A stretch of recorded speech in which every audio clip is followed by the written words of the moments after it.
আসসালামু আলাইকুম ওরহমতুল্লাহ।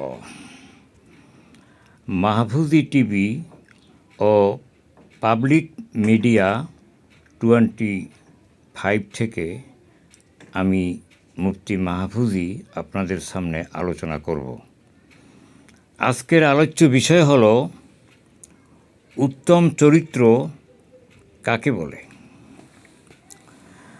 আসলে চরিত্র যাকে আরবিতে আখলাক বলা হয়, তো আমরা চরিত্র বলতে বুঝে থাকি লোকটি হয়তোবা জেনা ব্যভিচার করে না অথবা চুরি ডাকাতি করে না, এটাই উত্তম চরিত্র।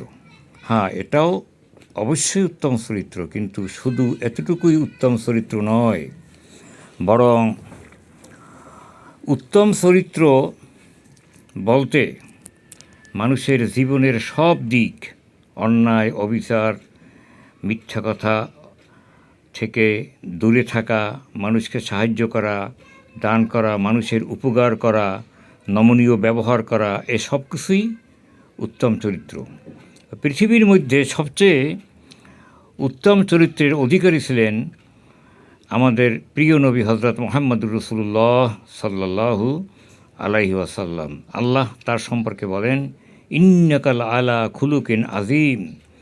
হে নবী, আপনাকে আমি সমস্ত পৃথিবীর মধ্যে, সমস্ত বিশ্ব জাহানের মধ্যে উত্তম চরিত্রের অধিকারী হিসেবে প্রেরণ করেছি।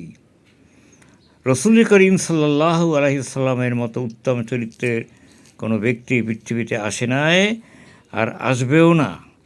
তিনি তার চরিত্র বলে গোটা আরবের জাহিলিয়াতকে দখল করে, সমস্ত জাহিলিয়াতের নিয়ম পদ্ধতিকে উল্টে দিয়ে একটি সুন্দর সমাজ ও রাষ্ট্র বিনির্মাণে যে ভূমিকা রেখেছেন, এটা অবশ্যই স্মরণীয় হয়ে থাকবে যুগ যুগ ধরে।